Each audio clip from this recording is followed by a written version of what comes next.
Hey, look, I match my background. So we haven't done anything like this in a while, and I can see a few stray questions that I can't be arsed to type out. So here we go. And to start, let's just get one thing out of the way. There are just some things in life that you have to pull up your big boy or big girl pants and do yourself. And one of those is making the final choice on your purchase. Some random YouTuber running a channel cannot in any way make that decision for you with questions like this.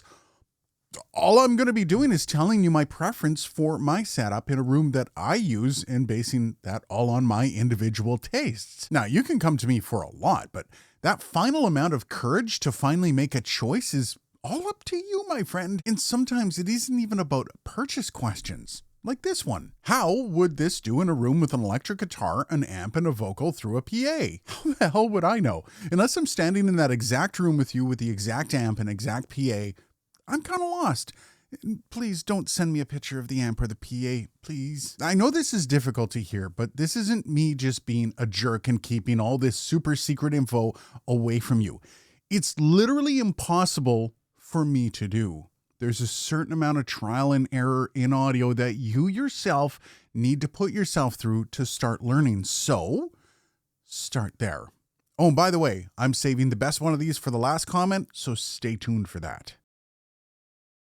Now, our first real question comes from RobRoz888, and nice name. They want to know, is there a recorder out there that would work for professional audiobook recording? Thank you for the question. And this was on my Zoom H4 or H6 Essential video, and I can't remember which one, but I kind of get where you're coming from, but not really in the way you're thinking. And firstly, the issue you're having here is that pesky word professional, which basically means you're getting paid to do it. And here's the issue with that. People who pay you to do a job expect you to have the kind of equipment that can handle the job they're paying you to do. So if someone pays you to frame a house, they expect you to own a hammer. And no, not a cheap hammer. And for professional audiobook recording, your best and only bet is an interface that allows you to record onto a computer, which means that you can in turn edit said audio on the computer so it meets standards for audiobooks. Now, luckily for you, interfaces for this kind of work aren't much more expensive than that Zoom recorder you're talking about. Just remember, for professional work, there are no shortcuts and cop-outs financially. No, that doesn't mean you have to go broke, but it definitely means you can't completely cheap out. Next up is Surreal Chemist, who says, Behringer reverses the numbers and makes it an 85, and no one will ever notice. And this is one of many responses that have tried to say that no one can tell the difference in mics, ironically coming from my video on the Pyle PD Mic 58. And I know it might come as a bit of a surprise after I just did a couple videos on this exact subject, only I featured an NT1 and a U87AI. Both videos, by the way, are must-watch videos. But you have to remember, there's a bit of a line when you're talking about this stuff. And yes, the line is right about there. There's a massive difference between budget and professional gear. You see, when comparing professional mics, as I did in those videos, it can be pretty easy to make claims like that. But again, those are both microphones that you will find in every studio. Not the Pyles or Behringers of this world. And before you go off and start spouting about how there's no difference between a Shure SM58 and a Behringer XM8500, there actually is. And the best way to illustrate this is a bit of a story. You see, professional studios are businesses, right? They exist to make money. That is their primary goal. So if they can do a job for cheaper, they would. Especially nowadays, as studio recording is becoming more and more of a dinosaur and studios are losing money hand over fist. If those businesses were able to literally cut their expenses by over 80% by buying a Behringer mic or over 90% by buying a Pyle, they would in a blind second. Especially in this music economy where some of the top acts are recording in their bloody bedrooms. Now, I'm not saying you can't buy a Behringer and be happy with it and use it and be content. But don't pretend that they're anything more than what they are. Then I can't believe I have to say this, but the same thing goes for Pyle.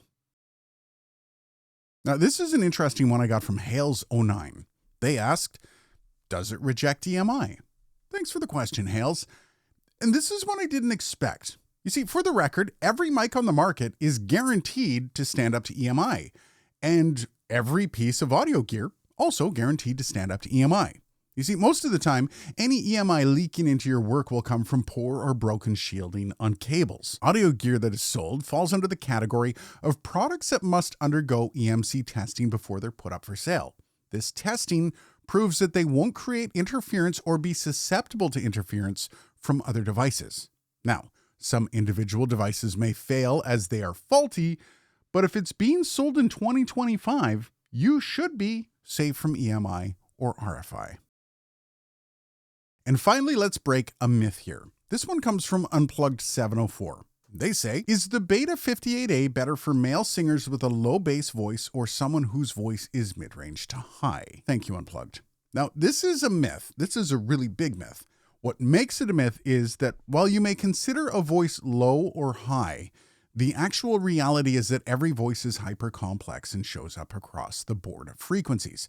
There is no voice that is only low or only high. Even women's voices occupy the length of the frequency range for human voices.